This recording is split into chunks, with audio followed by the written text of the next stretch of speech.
pero evita las cuestiones necias y genealogías y contenciones y discusiones acerca de la ley, porque son vanas y sin provecho. Listo, gracias, Franca. Resulta que esta es una carta que escribió el apóstol Pablo a alguien llamado Tito. En este momento no nos compete estudiar quiénes fueron ellos y sobre todo quién es Dios con relación a ellos, sino algo que él le dijo a Tito. Y lo que le está diciendo es que se deben evitar las cuestiones necias y genealogías y discusiones acerca de la ley.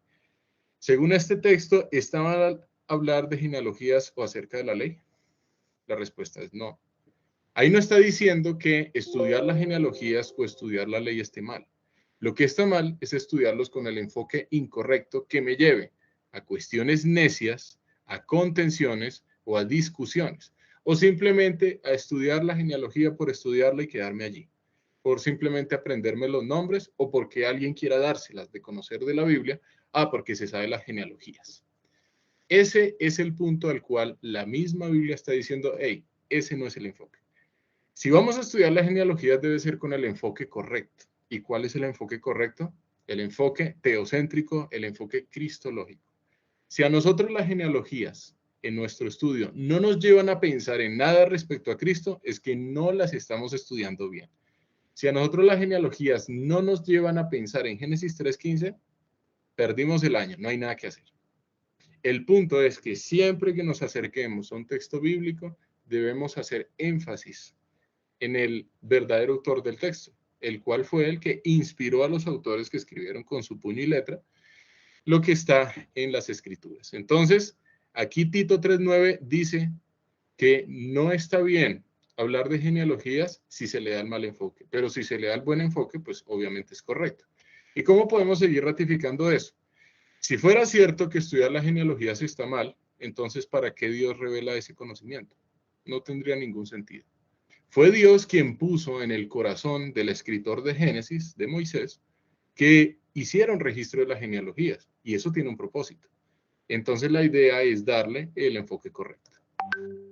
Para ello, entonces, aquí aparece resumido lo que Génesis capítulo 4 nos comenta respecto a Caín y su descendencia.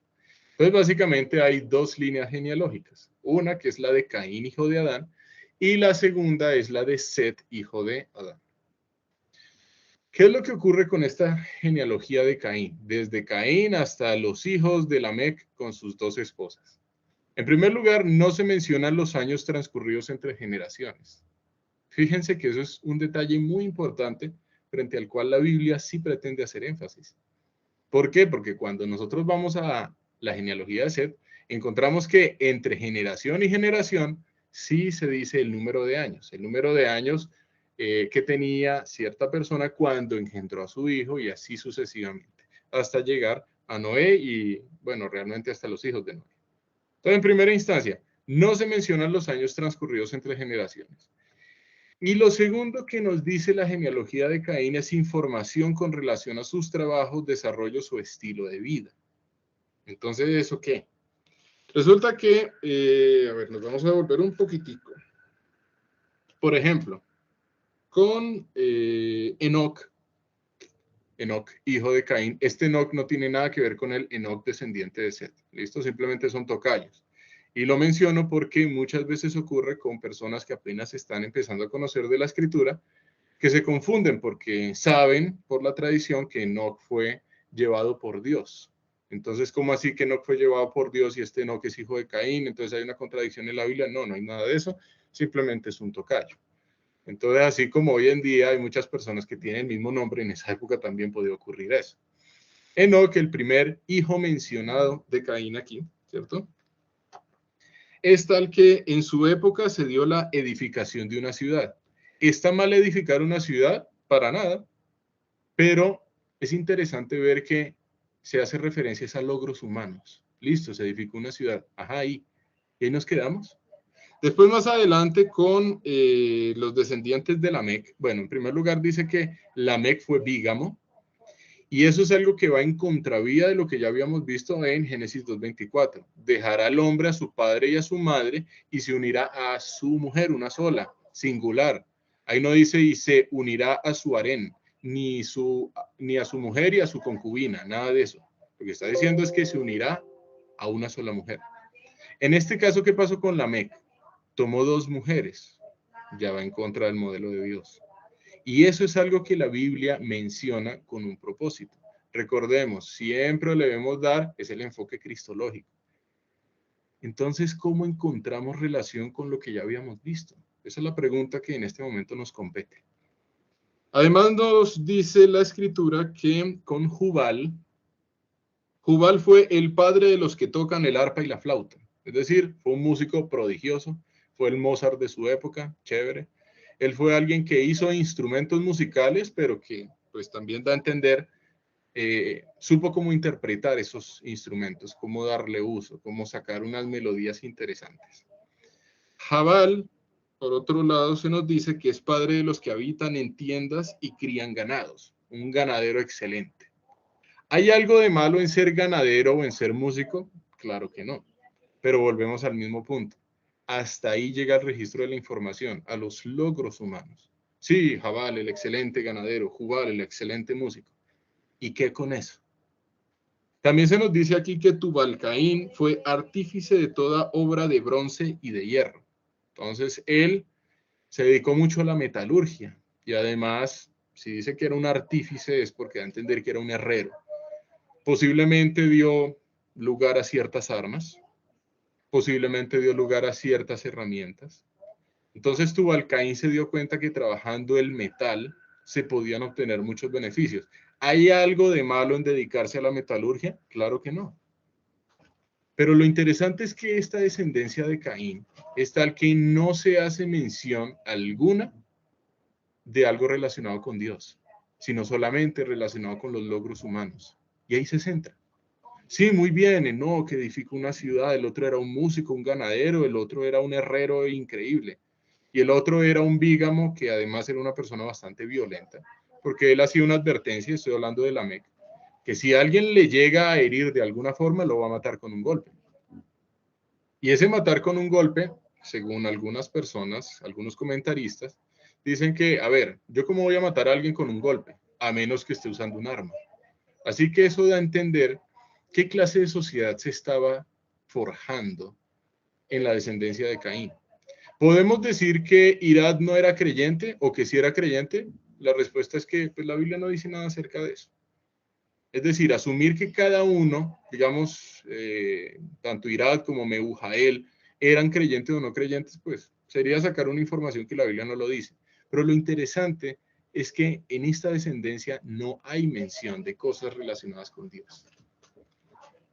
Ok. Frente a ello, ¿qué pasa? Me gusta citar mucho las palabras del Señor Jesús. ¿Qué aprovechará al hombre si gana todo el mundo pero pierde su alma? El propósito de Dios con el ser humano no es quedarse en logros humanos. No está mal dedicarse, pues hoy en día podríamos decir, no metalurgia, sino ya algo mucho más sofisticado a nivel física o ingeniería. No está mal con dedicarse en la música a nivel profesional, en un conservatorio. Tampoco está mal ser un gran ganadero, conocer todos los temas agropecuarios, pero quedarse en ellos sí está mal. Siempre y cuando a los logros humanos se les dé el propósito como del último objetivo, lo mayor, lo más grande en la vida de un ser humano, eso sí está mal. Porque nosotros no fuimos creados para tener logros, fuimos creados para glorificar al Creador.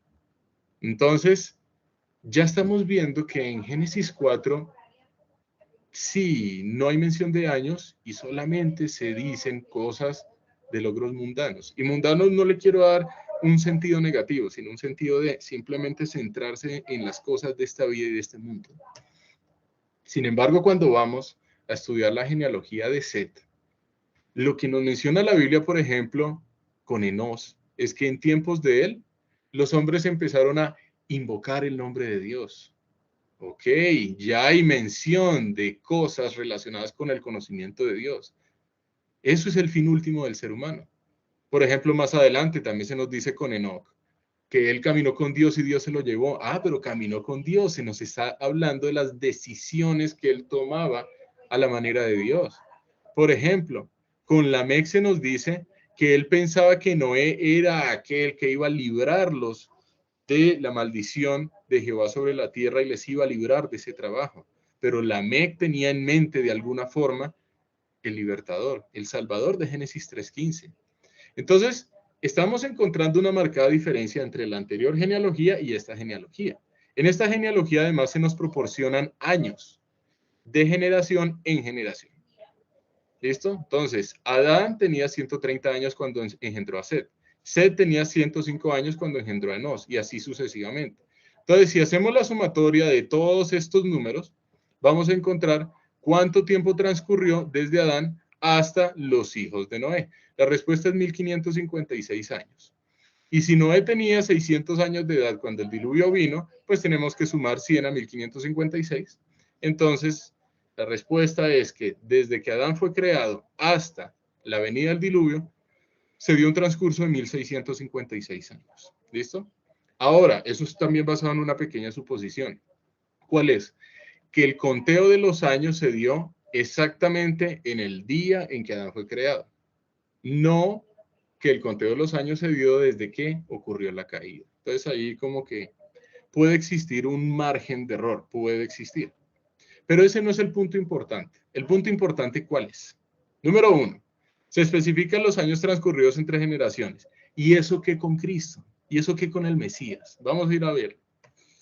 Segundo, la información proporcionada es con relación a Dios. Eso ya nos está diciendo muchísimo.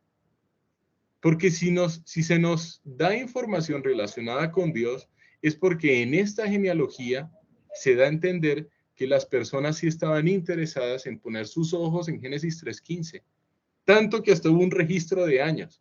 Es como que la Biblia está mostrando, acá hubo una genealogía, pero quiero que hagas énfasis en esta genealogía y que mires qué es lo que tiene valor ante los ojos de Dios. Los logros humanos, a Dios no le trama, por decirlo así, que yo sea un excelente músico, que yo sea un excelente científico.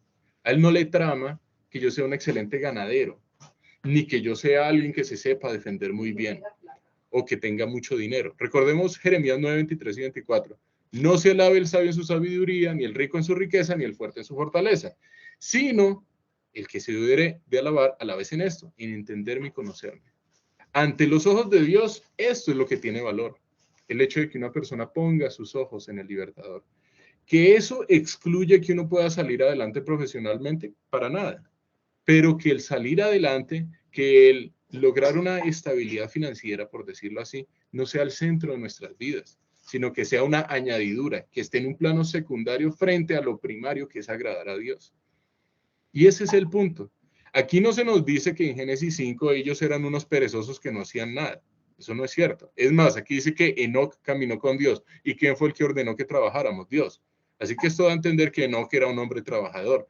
Pero el centro de su vida no era el trabajo. Eso no lo era. Si Lamec expresó que Noé les iba a librar de sus aflicciones, del trabajo a causa de la tierra que Dios maldijo, es porque Lamec ya tenía conocimiento acerca del Salvador.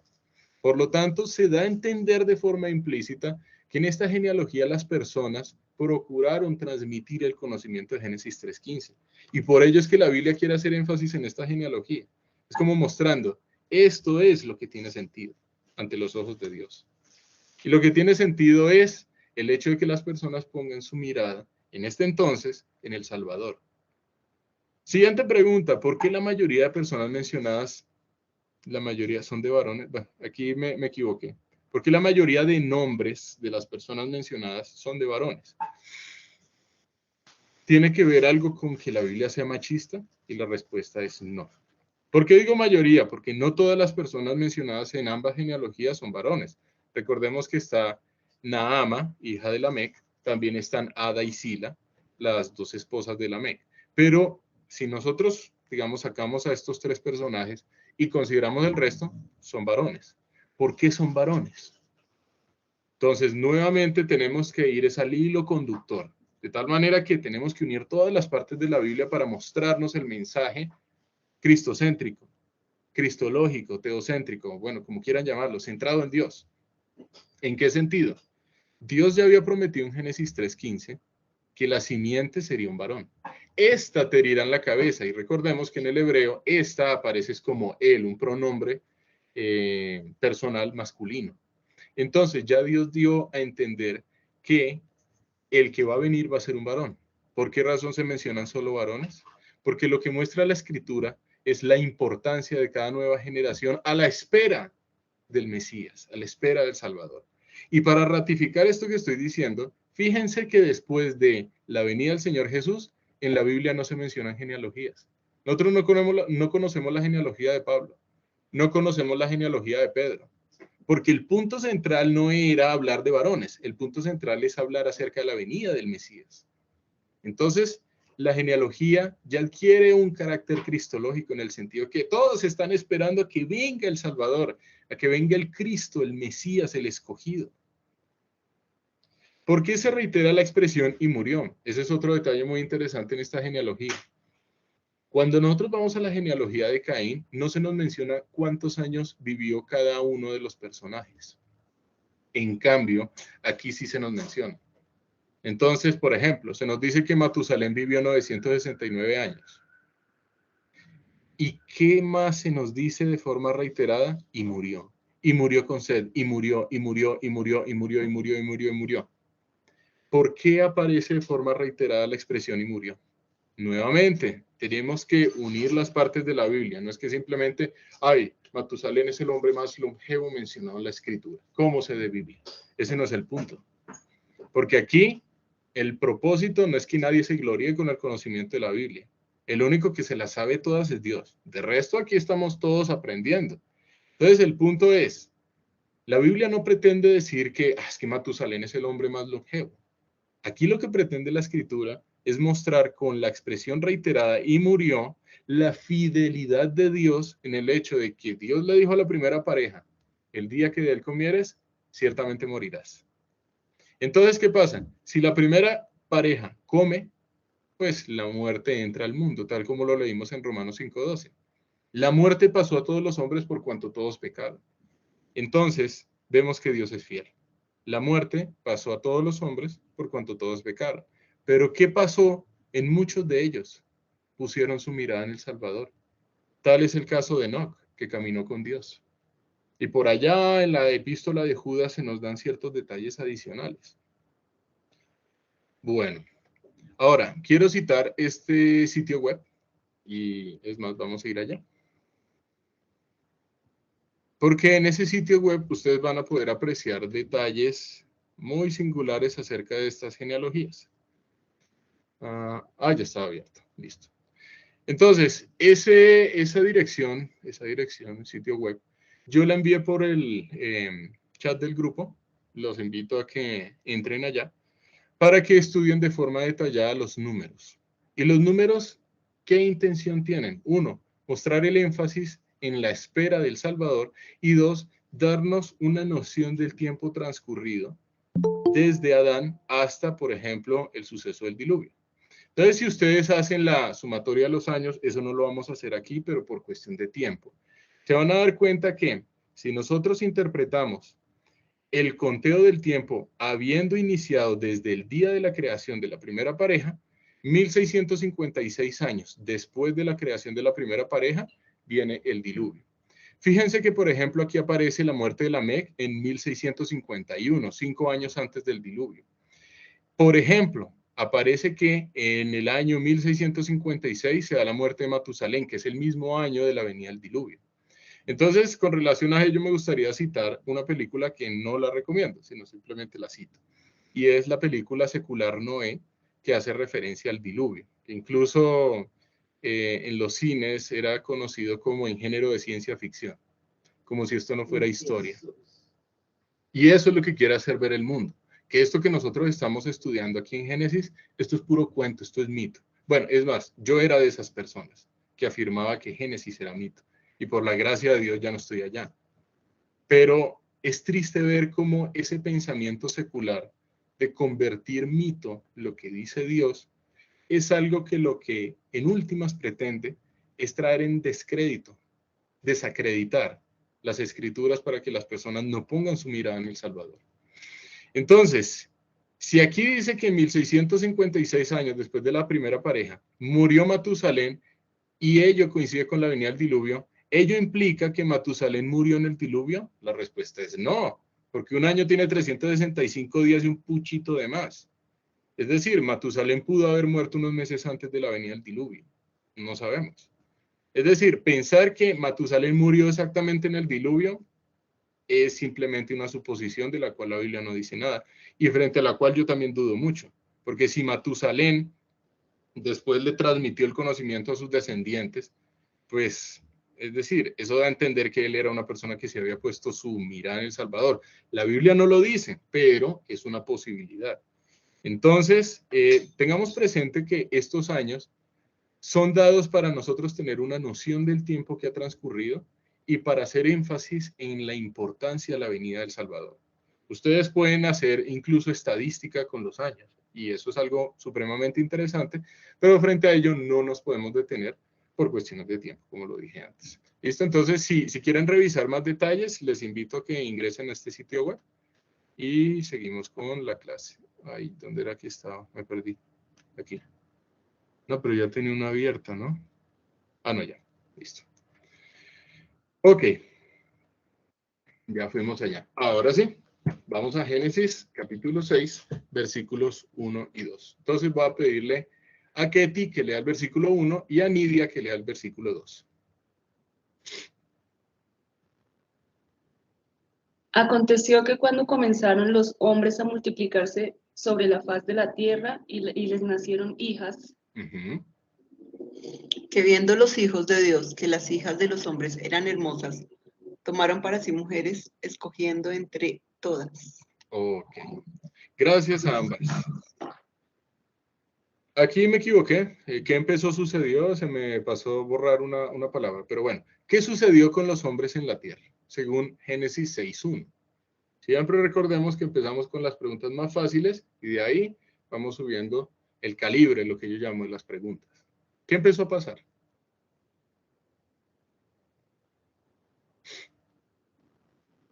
Los hombres se multiplicaban. Se multiplicaron, exactamente. Y les nacieron. Nacieron hijas. Ajá. Interesante que se hace énfasis es en el nacimiento de las mujeres. Es obvio que nosotros podríamos esperar que resultado de esta reproducción también nacieran varones, ¿no? Pero el texto está haciendo ese énfasis en las hijas, en las mujeres. Ok. Segundo, ¿por qué sucedió eso? Pues es que ya Dios había dicho, fructifiquen y multiplíquense. O sea, eso es en correspondencia a lo que ya Dios había ordenado. Pero ojo, otra advertencia grande. La historia que aquí se nos va a empezar a relatar es tal que en esta multiplicación no hubo propósito alguno. Y este es uno de los textos que yo uso para mostrar que el propósito de Dios no es tener hijos por tenerlos. El propósito de Dios es tener hijos para ser educados en el conocimiento de Dios. Porque aquí estamos viendo un ejemplo claro de qué pasa cuando se multiplican las personas, pero de Dios nada de nada. Pero de Dios no se enseña nada. Este es un claro ejemplo del hecho de que no se está cumpliendo con ningún propósito. Yo una vez tuve la oportunidad de compartir un estudio bíblico con una muchacha que se iba a casar. Y yo le dije, si tú no estás dispuesta a enseñarle a tus hijos el conocimiento de Dios, mejor ni los tengas. Porque más propósitos se cumplen el hecho de que no tengas hijos y disemines el conocimiento de Dios en que tú tengas hijos y no les enseñes quién es Dios.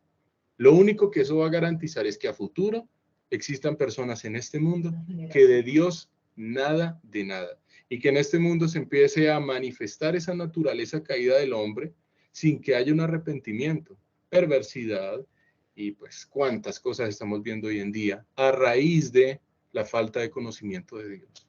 Entonces, siempre me gusta hacer énfasis aquí, que el mandato de Dios de fructificar y multiplicarse no es tener hijos y tener y tener y tener, es tenerlos educados en el conocimiento de Dios. Y esa es la parte del fruto, es allí donde se cumple el propósito, como dice el libro de Habacuc, porque la tierra será llena, ¿así? No, dice, la tierra será llena del conocimiento de la gloria de Dios, así como las aguas cubren al mar. Entonces, el punto es, Lo importante es que Dios quiere que esta tierra sea llena, sí, pero del conocimiento de su gloria, no de personas que no lo conocen. Eso es interesante, porque me duele ver que aún en la iglesia eso no se está llevando hoy en día. ¿Y qué pasa? Los papás se confían, yo llevo a mis hijos a la iglesia y solamente es el maestro del domingo o es el pastor o son las personas del grupo de jóvenes quienes van a criar a mis hijos en el conocimiento de Dios. Y lo que dice la Biblia es que quienes son los directos responsables de transmitir el conocimiento de Dios son los papás. No es el pastor, no son los maestros, no son los, pues, llamémoslo líderes o personas que tienen ciertos roles en la iglesia, son los papás. Siguiente punto, se hace énfasis es en las hijas. Ahora, vamos a Génesis 6:2. ¿Quiénes se fijaron en dichas hijas? Y fíjense que puse aquí debate teológico. Y debate es debate, como decían jocosamente algunas personas, porque frente a ello, entender quiénes son los hijos de Dios es un asunto complicado. Es más, hay muchos autores, hay muchos comentaristas que dicen que es un verdadero reto hermenéutico, un reto de interpretación de la escritura. ¿Quiénes son los hijos de Dios? Ellos fueron los que se fijaron en las hijas de los hombres. ¿Y quiénes son estos? Ahora, sea lo que sea que son, sea lo que sea que son, sí, los hijos de Dios, ¿qué criterio tuvieron para escoger entre las hijas de los hombres? Ahí dice el conocimiento de Dios, viendo los hijos de Dios, que las hijas de los hombres eran piadosas y ponían su fe en el Mesías. No. Ahí dice que las hijas de los hombres eran hermosas, su parecer físico. Y ya, no hay nada con relación a Dios. O sea, estos seres que no sabemos qué son, los hijos de Dios, se fijaron en las mujeres lindas. Y dice, escogiendo entre todas, como haciendo una comparación, dando a entender que yo esta la quiero, pero esta no vale, esta sí vale, esta no vale. Qué triste que hasta este punto tuvo que llegar la humanidad. Llegar al punto de despreciar a alguien por su parecer físico, pero ante todo, por no fijarse de ninguna manera en las promesas de Dios. ¿Aquí hay referencia alguna al Mesías? Aquí no hay referencia al Mesías. Ellos se basaron en que estaba linda y ya. Como dice el mundo, era una mamacita, estaba linda y ya. Ok, entonces vamos al debate teológico. Resulta que hay ciertas doctrinas frente a las cuales en la Escritura, a lo largo de la historia y en la iglesia han surgido diferentes posturas. Esas doctrinas se dividen en dos. Unas que son las doctrinas fundamentales, que en teología también se le llaman doctrinas pétreas, como de piedra, mejor dicho, lo que le da la sustancia a todo lo que dice la Biblia. Y las otras que son doctrinas de carácter periférico o doctrinas de tipo secundarias. ¿Qué pasa? Si una persona creyente, por ejemplo, sostiene que los hijos de Dios son seres de autoridad, seres humanos de autoridad, pero hay otro creyente que dice que los hijos de Dios son ángeles caídos. Pregunta, ¿en qué afecta eso el mensaje central de la Biblia con relación al Mesías? La respuesta es nada. Entonces, no nos debemos alarmar si hay asuntos frente a los cuales hay debate teológico. Es más, es hasta emocionante, porque ustedes lo que pueden hacer es estudiar las diferentes posturas y tomar una determinación con relación a ello. ¿Qué es lo que vamos a hacer en la siguiente diapositiva? Lo que vamos es a presentar las posturas y hacerles la invitación a que estudien las posturas para que ustedes tomen una decisión. La idea es que yo no quiero que ustedes tomen una decisión porque estoy aquí exponiendo el curso, sino que ustedes tengan esa libertad. ¿Listo? No se tienen por qué alarmar. ¿Por qué razón? Si vamos a las doctrinas pétreas, que son las doctrinas fundamentales, que mejor dicho no se negocian ni porque uno le quitan un dedo, esas doctrinas pétreas, ¿cuáles son? Dios existe. Es obvio que Dios existe. Cuando uno va a la escritura, hay que alegorizar toda la escritura para decir que las personas que pretendieron escribir eso estaban hablando de un ser simbólico llamado Dios. Eso es mentira. Obviamente la escritura dice de forma marcada que Dios existe. Eso es innegociable. Doctrina pétrea, que en Dios existe una pluralidad de personas, pero este Dios es singular, es decir, la Trinidad. Eso es pétreo. Pétreo, que Cristo resucitó de forma literal. Si llegan a decir que resucitó de forma simbólica, qué pena, eso es innegociable, eso es pétreo. Pétreo, que Dios es bueno. Si alguien llega a afirmar que Dios es malo, qué pena, eso es innegociable.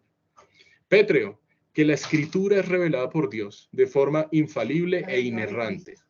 Pétreo, que Cristo es Dios. Eso también es innegociable. Qué pena, pero frente a eso no hay nada que hacer. Pero ¿qué puede ser periférico? ¿Quiénes son los hijos de Dios aquí?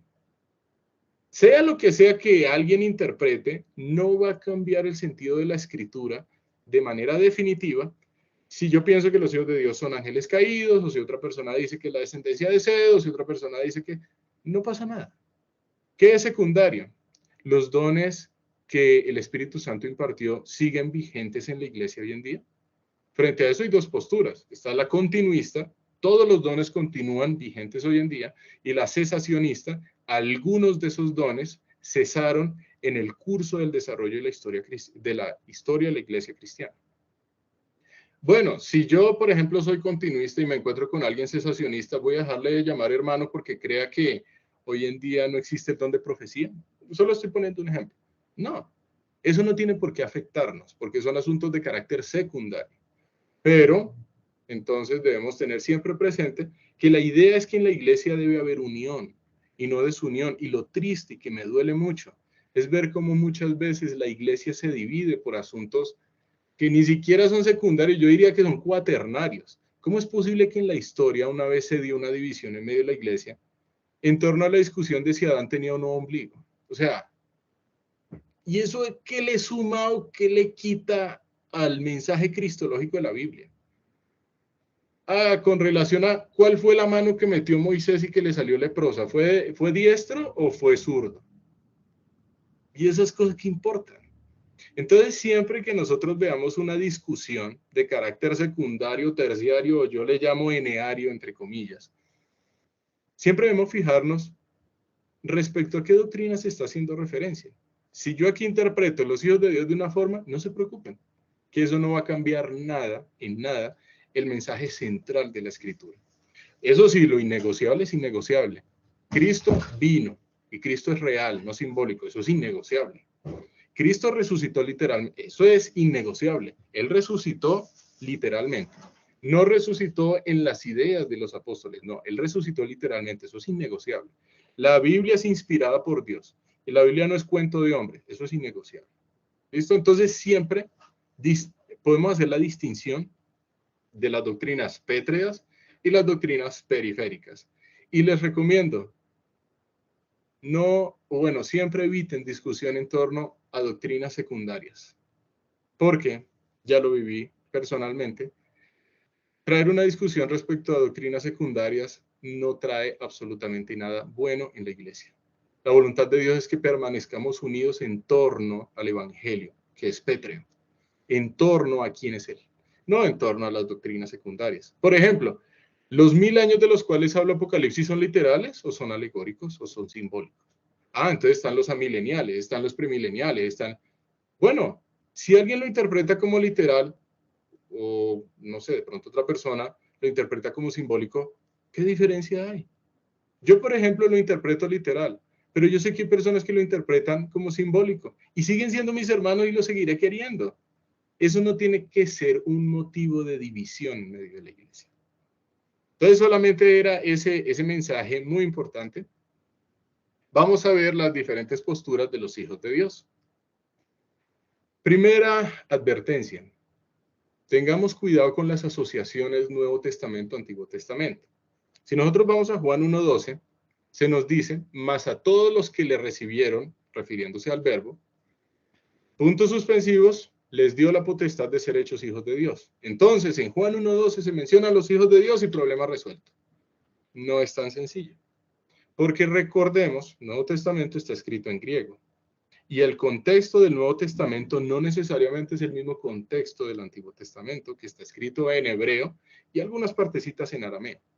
Entonces, si vamos a hacer asociación de términos Nuevo Testamento, Antiguo Testamento, hay que tener mucho cuidado, porque tenemos que observar que los contextos de lo que estamos asociando coincidan 2, que los usos gramaticales apunten hacia lo mismo que pretende decir el autor, entre muchas otras cosas. Entonces, no se resuelve simplemente citando Juan 1:12, decir, los hijos de Dios eran seres humanos creyentes. Ya, se resolvió. Ojalá fuera así, pero no es así.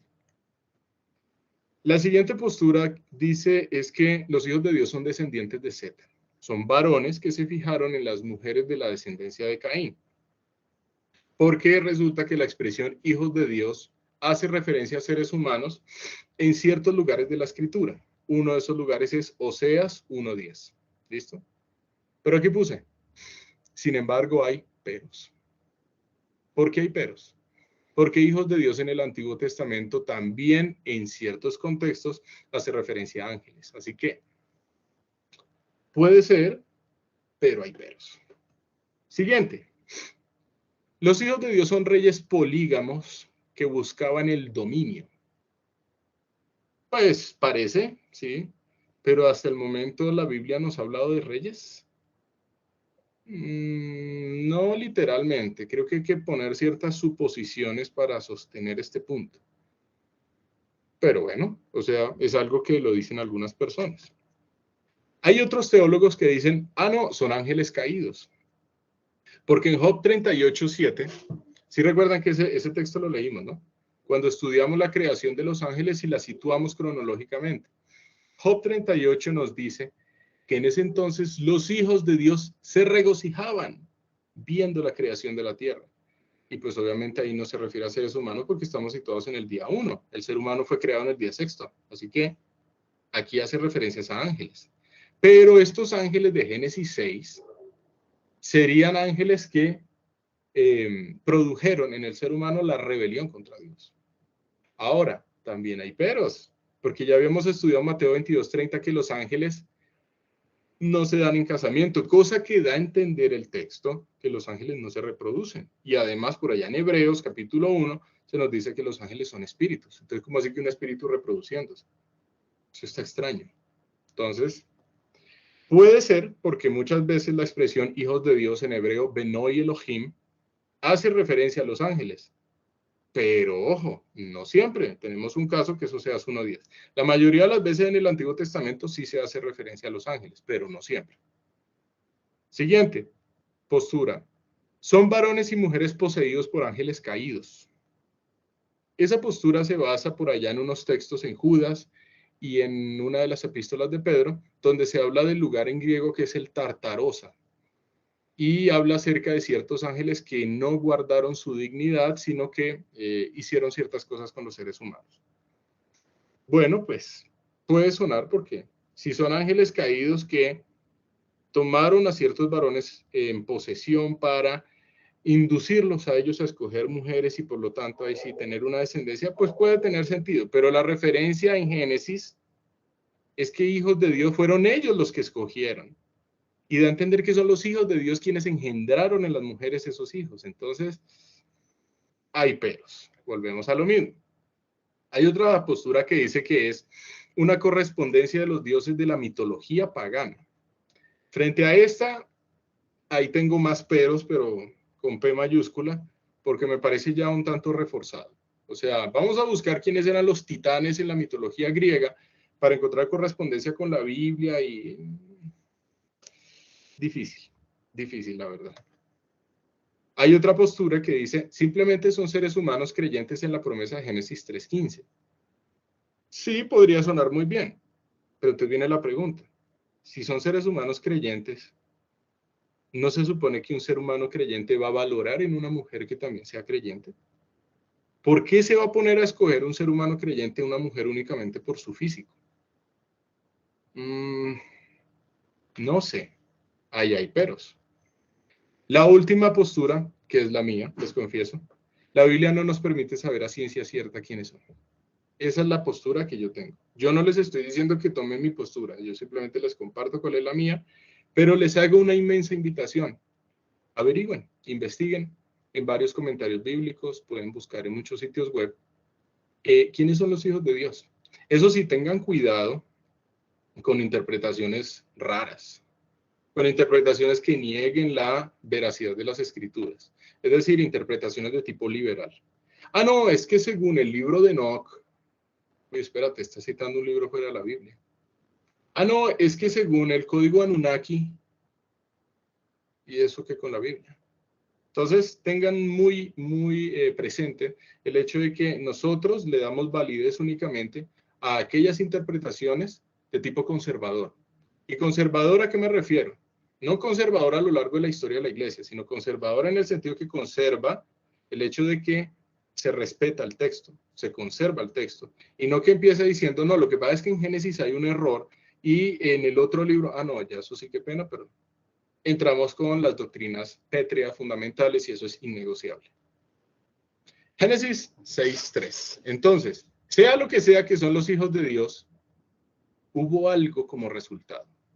Entonces voy a pedirle el favor a... Voy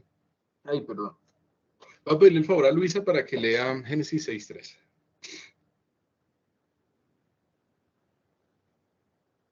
Dice, y dijo Jehová, no contenderá mi espíritu con el hombre para siempre, porque ciertamente él es carne, mas serán sus días 120 años. Gracias, Luisa. Primera pregunta. ¿A qué se refiere Dios con la expresión no contenderá? ¿Qué piensan?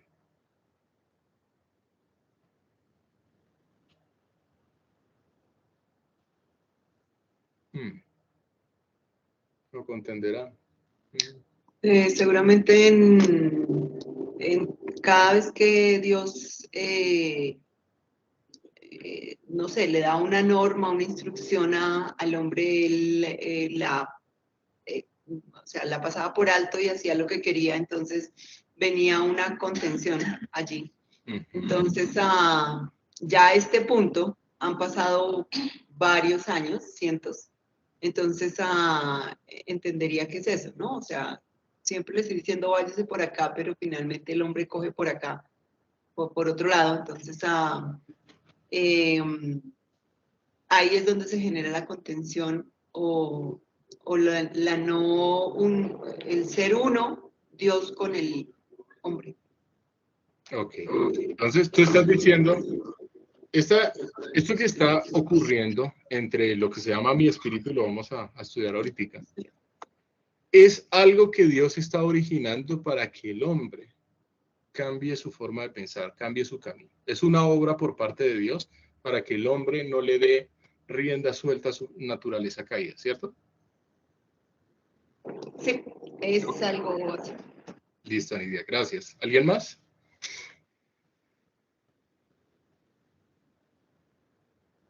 Bueno, entonces, interpreto que no. Cuando aquí dice no contenderá, mi espíritu, ese contenderá, en hebreo es din, que significa contenderá. Digamos que es una excelente traducción, pues la considero personalmente muy bien hecha. Ahí se habla de una contienda del espíritu de Dios, vamos a ver a qué se refiere esa expresión, con el hombre. Ahora, si esta contienda dice que no va a ser para siempre, es porque ya se ha dado. Es decir, Dios está obrando con el hombre para llevar al hombre a poner sus ojos en el Mesías de Génesis 3:15. Eso realmente es el propósito de Dios. Porque recordemos que es a través del Mesías y solo a través del Mesías que el hombre puede volver a tener una relación íntima con su Creador. El Mesías es el único que puede solucionar este tema. Entonces, ¿qué está haciendo Dios? Llamando al hombre al arrepentimiento, que es un término que vamos a estudiar ahorita en Génesis 6:6. Vamos a hacer un ejercicio bien chévere con Génesis 6:6. Al arrepentimiento, para que el hombre no siga pensando como piensa y por lo tanto obrando como obra. ¿Listo? Es una expresión en la cual Dios está poniendo un límite. No contenderá con el hombre para siempre. O sea, Dios no se va a aguantar, no, porque ese término no se puede asociar con Dios. Aguantar es un término muy humano.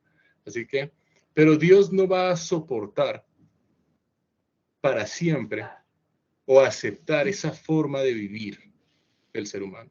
Y cuando digo soportar, no es que para Dios haya cosas insoportables. Él es el todopoderoso que todo lo puede y es decir, Dios no se cansa. Pero cuando digo soportar es en el sentido de antropomorfismo, o sea, en el sentido de que lo podemos asociar, si acaso, con lo que hemos vivido. ¿Listo? Entonces Dios está estableciendo un límite. No va a seguir el hombre haciendo lo que le da su regalada, ya sabemos. Siguiente. ¿A qué se refiere Dios con la expresión mi espíritu? Ujú.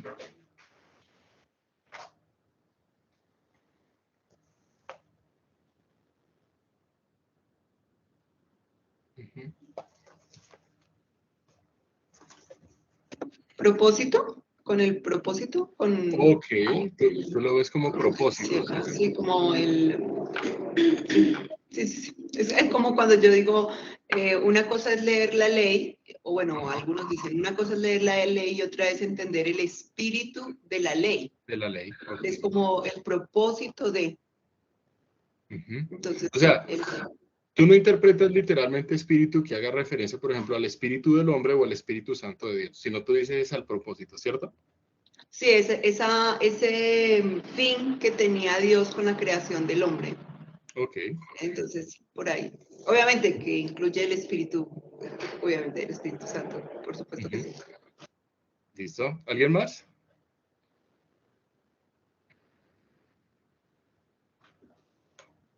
Bueno, entonces, entiendo que no. Cuando aquí dice contenderá mi espíritu, frente a eso han surgido posturas. Ah, pero ¿qué pasa? No pasa nada. Mi espíritu, según una postura, sostiene que mi espíritu hace referencia es al Espíritu Santo, por el pronombre posesivo que aquí aparece, mi espíritu. ¿Listo? Sin embargo, hay personas que afirman, pero si fuera el Espíritu Santo no sería con E mayúscula.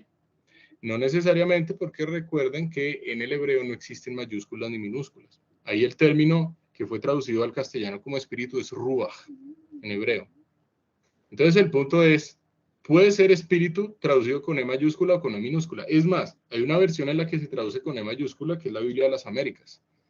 Entonces, en la Biblia de las Américas, el autor, bueno, no el autor, el traductor usó el criterio de traducción teniendo presente esta interpretación. Fíjense cómo la interpretación que tiene un traductor influye en el texto traducido. Por eso siempre es fundamental acercarse a versiones con diferentes criterios de traducción para poder contrastar entre ellas. ¿Listo? Entonces, en la Biblia de las Américas aquí aparece ese espíritu con E mayúscula. No contenderá mi espíritu con el hombre. Entonces, una postura dice, mi espíritu hace referencias al Espíritu Santo. En su obra de redarguir al hombre de justicia, juicio y pecado. Es decir, de llevar al ser humano a ponerse de acuerdo con Dios. A pesar de su naturaleza caída, pues esto está haciendo, es una obra de Dios. Segunda postura, mi espíritu hace referencias al espíritu del hombre.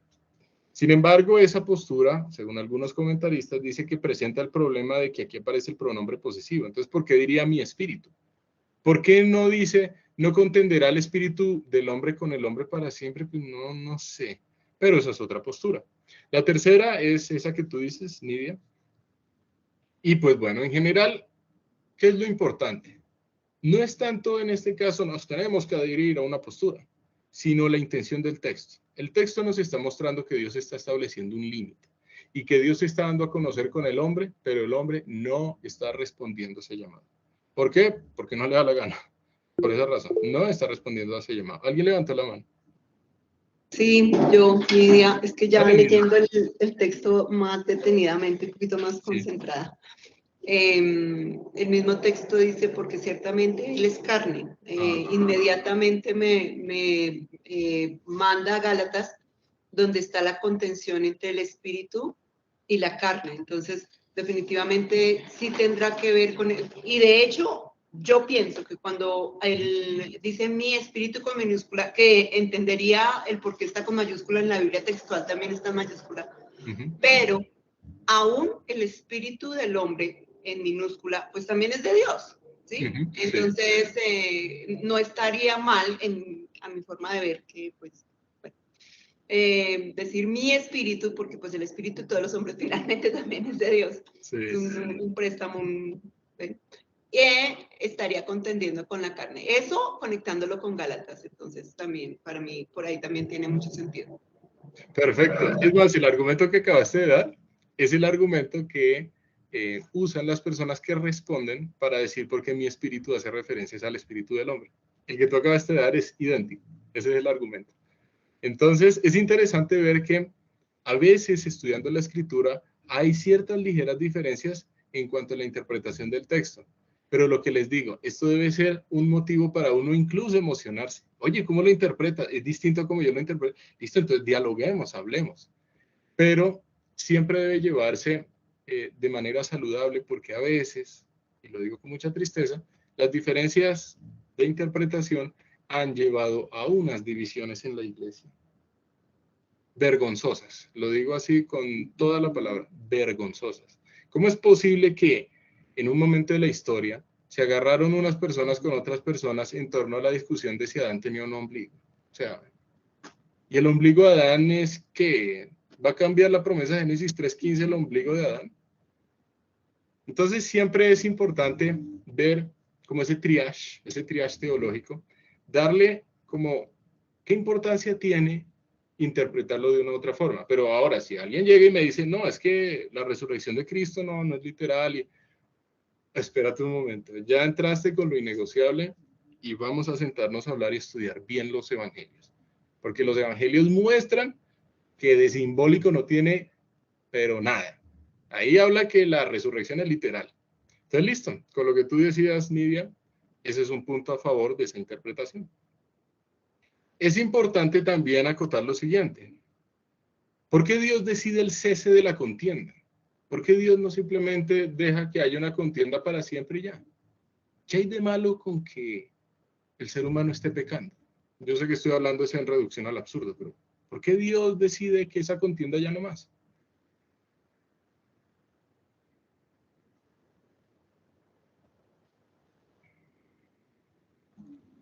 La respuesta es simple, porque Dios es santo. Dios no se complace con el hombre viviendo un estilo de vida contrario a Dios, pensando de una forma contraria a Dios y viviendo en rebelión. Dios sigue siendo dueño del hombre, así el hombre sea todo lo incrédulo que quiera ser. Sigue siendo el dueño porque es el creador del hombre. Así que Dios jamás se va a gozar con que el hombre haga esto. Dios es santo y Dios con el pecado no la lleva. Entonces es importante ver siempre los atributos de Dios de manera transversal en toda la escritura. Aquí estamos viendo que no contenderá el espíritu mi espíritu con el hombre para siempre. ¿Qué significa eso? Que si hubo una contienda es porque Dios está mostrando su misericordia, dándole tiempo al hombre para llevarlo al arrepentimiento, pero el hombre no está respondiendo. ¿Qué dice Dios? Va a haber un límite, ya no más. Dios santo mostrando la separación, el kadosh, la separación con el pecado. Dios con el pecado no la lleva. Así es. Y Dios, por lo tanto, decide el cese de la contienda. Además, tiene toda la autoridad porque Él es el soberano. Puede hacer lo que quiera. Así de simple. Porque ciertamente Él es carne. Esa es una expresión que no necesariamente hace referencia a los elementos físicos que componen el cuerpo humano. Porque si hiciera referencia a los elementos físicos que componen el cuerpo humano, no tendría ningún sentido esta afirmación. ¿Qué tiene de malo el cuerpo humano? Pues sí, es un cuerpo que está falleciendo por el hecho de que ya la muerte entró en el mundo. Pero de resto, ¿qué tiene de malo? En cambio aquí, la palabra carne es bazar, como los bazares a los que uno puede asistir, digamos, en eventos, pero no tiene nada que ver en español esa definición de bazar. Bazar se escribe igualito como los bazares que nosotros conocemos, pero en hebreo significa carne o carnalidad. Está haciendo referencias a un estilo de vida contrario a Dios, porque ciertamente Él es carne. Fíjense que la palabra ciertamente hace referencia a verdaderamente, ciertamente morirás. ¿Alguien levantó la mano? Sí, yo. Dale, Frank. Estaba mirando y es como también, o no sé, desde cierto punto de vista también veo la misericordia de Dios hacia el hombre, porque de todas maneras es desgastante, sea creyente o no sea creyente, esa confrontación, como tú lo decías, entre la carne y el espíritu para el hombre. Entonces, reducir también ese tiempo de vida, que ya no sean un siglo, 900 años, 500 años, 600 años, pues también es como una esperanza y un descanso también para el ser humano. También me parece que es como una muestra también de la misericordia de Dios. Ok.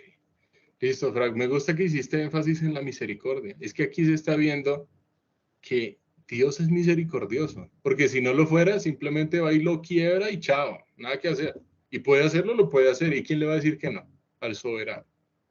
Si Dios aquí está mostrando una contienda, es porque no es la voluntad de Dios que el hombre esté viviendo ese estilo de vida. La voluntad de Dios es que el hombre se arrepienta, no que viva ese estilo de vida. Aquí se ve marcadamente esa misericordia preciosa de Dios. Listo, entonces vamos. ¿Qué determinación lleva a cabo Dios? Después de este punto y coma, más serán sus días 120 años. Fíjense que más no aparece tildado en la versión Reina Valera. Así que puede entenderse como una afirmación en el sentido de un pero serán sus días 120 años. Es decir, en respuesta a esto que está pasando, dice, serán sus días 120 años. Ahora, ¿qué significa que serán sus días 120 años? ¿Será que, como tú dijiste, Frank, hace referencia a que Dios está limitando la edad del ser humano? ¿O será que de pronto también hace referencia a algo o hace referencia a algo distinto? ¿Qué piensan?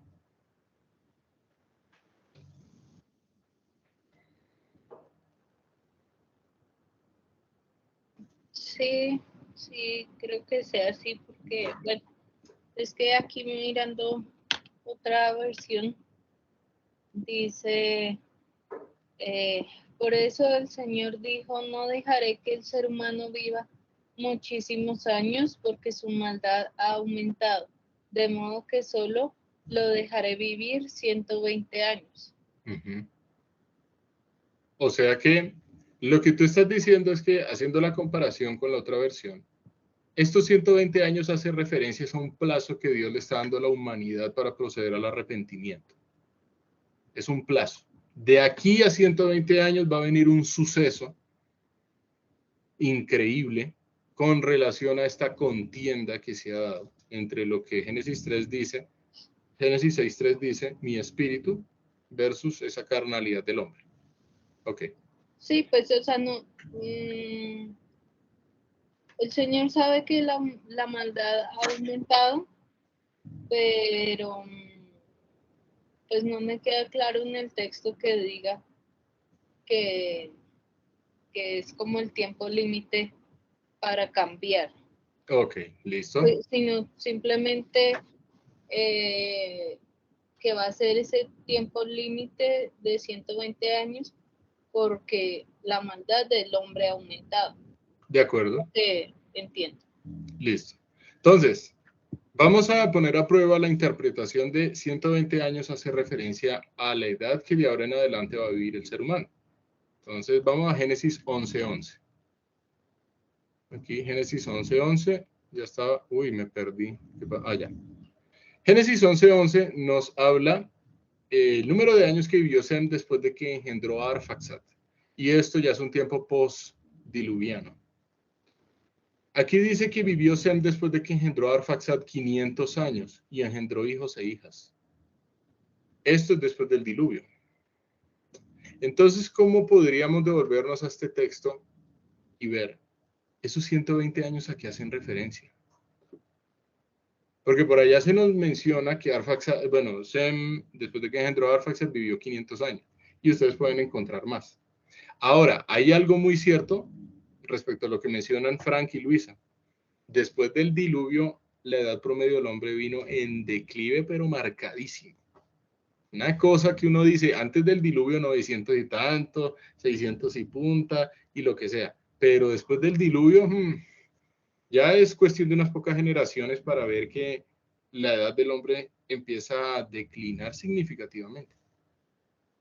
Entonces, esto de serán sus días 120 años, lo vamos a seguir explorando dentro de 8 días. ¿Listo? Ahí quedan abiertos. ¿Hace referencia a la edad del hombre? ¿Hace referencia a un plazo que Dios está otorgando para que el hombre proceda al arrepentimiento? Ok. Génesis 6:5. Fíjense que pasamos de 6:3 a 6:5. Nos pasamos por la galleta 6:4. ¿Por qué razón? Porque 6:4 habla de los gigantes que fueron producto de esa unión entre los hijos de Dios y las hijas de los hombres. Gigantes en hebreo, nefilim. Tiene que ver con el verbo en hebreo nefael, que significa caer o los caídos. Por eso es que hay algunos que interpretan que los hijos de Dios son ángeles caídos, pero entonces volvemos a la misma discusión, y entonces ¿cómo se da esa reproducción si son ángeles? Ahí hay cosas que no cuadran. Dado que Génesis 6.4 involucra el estudio de las posturas, o bueno, si ustedes, digamos, pretenden adherirse a alguna, de quiénes son los hijos de Dios, por eso nos la saltamos. Digamos que por cuestión de tiempo no podemos quedarnos en Génesis 6.4. Entonces, por eso pasamos a Génesis 6.5, ¿listo? Génesis 6.5, entonces voy a pedirle favor a Nidia para que lea este versículo. Sí, Fran tiene levantada la mano. ¿Leo antes o el primero? Sí, listo, no, dale, Frank, Ya qué la pena. bajé. Dale. No, dale, No, ya dale. la bajé. Se me Ah, había ya la quedado bajé. levantada desde la vez pasada. Ah, bueno, listo, dale. Listo, entonces dale, Nidia. Bien, bien. Y vio Jehová que la maldad de los hombres era mucha en la tierra y que todo designio de los pensamientos del corazón de ellos era de continuo solamente el mal. Oh, eso pega feo, o sea, la verdad pega feo, lo que dice ahí Génesis 6.5. Cuando dice, y vio Jehová que la maldad de los hombres era mucha en la tierra, eso hay que mirarlo con más detenimiento. ¿Cómo así que vio Jehová? Esta es una pregunta que ya habíamos hecho. Pero si Dios todo lo sabe, ¿qué significa que vio Dios? A ver, él todo lo sabe, pero es obvio que él vio. ¿Qué era lo que nosotros habíamos concluido cuando estábamos estudiando Génesis capítulo 1? Y vio Dios que la luz era buena, pues obvio, si él todo lo sabe, ¿cómo así que vio Dios que la luz era buena? Él ya sabía cómo le iba a quedar. Entonces, ¿cuál fue la conclusión a la que llegamos en aquel entonces?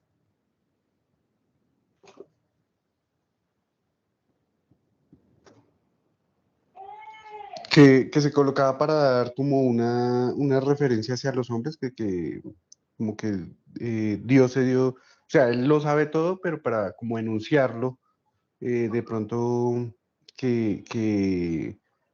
o sea, más que todo era como una referencia hacia nosotros, no hacia los atributos de pronto de Dios.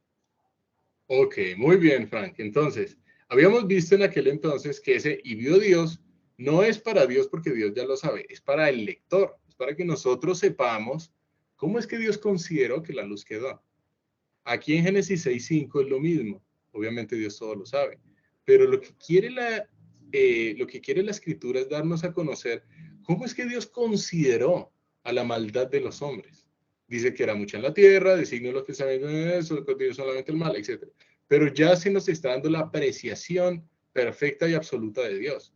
Entonces, y vio Jehová, no es que Dios no sepa, es que Dios se quiere dar a conocer. Tal como tú lo dijiste, Frank. Siguiente pregunta, ¿qué es la maldad? Ah, la maldad, sí, pero ¿qué es la maldad? Siempre es importante estar definiendo los términos para ser precisos en las doctrinas. ¿Qué es expiación? Eso lo vamos a ver más adelante. ¿Qué es justificación? ¿Qué es propiciación? Que por ahí aparece en Hebreos. Bueno. ¿Qué es resurrección? Ay, pues resurrección, sí, pero eso es importante también definirlo. Entonces, ¿qué es la maldad? Maldad, aquí en el texto, pues en el texto hebreo aparece Ra'at, que tiene raíz en la palabra Ra, que es la misma palabra que aparece en el árbol del conocimiento del bien y del mal. Aquí se está viendo es el hecho de que los hombres están dando rienda suelta a esa naturaleza adquirida desde la caída de la primera pareja. Vio Jehová que la maldad de los hombres era un poquito, dice, era mucha. Ahí el hecho de que aparezca la palabra mucha, pues ya nos está dando a entender una cantidad considerable. Y si Dios dice que era mucha en la tierra, es que es mucha. Yo aquí estoy viendo en Génesis 6.5 esa paciencia increíble de Dios, que viendo la maldad de los hombres, que era mucha en la tierra, no los destruye ahí mismo, pudiendo hacerlo. Porque Dios quiere que ninguno perezca y que en vez de ello todos procedan al arrepentimiento. Estoy citando un texto en 2 de Pedro. Qué interesante. La maldad de los hombres era mucha en la tierra. Tenaz. ¿A qué hace referencia la expresión designio del corazón? ¿Qué dice? Designio de los pensamientos del corazón. Uy, eso suena muy rimbombante. Recomendación, cuando ustedes tengan la oportunidad de impartir un estudio bíblico con personas que no conocen de la escritura, es recomendable no empezar con una versión que tenga una traducción tan literal, porque ahí designio los pensamientos del corazón para alguien que no conoce puede ser confuso. Es una expresión que uno dice, uy, ¿cómo así? ¿Listo? Entonces, designio de, en hebreo es yetset, que significa inclinación de, concepción o propósito del ser humano. Que toda inclinación de los pensamientos o todo propósito de los pensamientos, y ahí aparece del corazón de ellos. Corazón de, en hebreo es lebu, que viene de la palabra lep. Lep es una palabra de amplio significado. Y en ese amplio significado implica, digamos, o engloba lo que es la voluntad, los pensamientos y las emociones, es decir, el ser. Y que todo propósito del ser humano, valga la redundancia, era de continuo solamente el mal. Y cuando dice continuo, en hebreo aparece kol hayom, o sea, todo el día. Todo el berraco día, lo que hacían en aquel entonces, eran pensar contra Dios. Era tener pensamientos que se salían de la voluntad de Dios. Ahí dice de continuo solamente el mal. Era todo el día, no es que los seres humanos dijeran, no, esta noche me desordeno. De día me porto bien y en la noche me desordeno. Esa no era ni siquiera la idea. Como decir, vamos a tratar, aunque sea de forma hipócrita, hacer algo en las mañanas bien, o bueno, vamos a ver qué entonces qué es lo que dice Dios. Bueno, ni siquiera dice que todo el día lo único que hacían era pensar mal. Pregunta siguiente, ¿podía haber algo bueno en el hombre? Génesis 6:5 nos está mostrando, en el hombre bueno no hay nada, nada. Ay no, es que, como dijo por allá alguien de la Ilustración, el hombre es bueno pero la sociedad lo corrompe. No, la Biblia muestra que el hombre es malo y la sociedad le saca esa maldad con toda. Eso es lo que muestra la Biblia. Es más, vamos a ver en Génesis capítulo 9 un texto que también choca mucho. Y es que Dios dice que el hombre es malo desde su juventud. Y vamos al hebreo, juventud significa niñez, infancia. Lo que dice la Biblia es que el hombre es malo desde que nace. Eso es lo que dice la Escritura. Uy, pero ¿cómo así? ¿Sí? Eso es lo que dice la Escritura. Es un pensamiento bastante radical, pero en el cual solamente existe verdad. La Escritura dice que tampoco los niños son buenos. Pero son niños, sí, pero heredaron esa naturaleza de esta primera pareja. Y esa naturaleza no se empieza a manifestar desde la adultez ni desde la adolescencia. Desde que se nace, ya esa naturaleza se empieza a manifestar. En el puro momento del nacimiento. Así que, bondad en el ser humano, no hay. En quien hay bondad es en Dios. Y en el ser humano puede haber bondad, pero bajo la obra de Dios. No bajo el mérito del ser humano, eso es diferente. Eso es muy diferente. Listo, vamos a Génesis 6:6.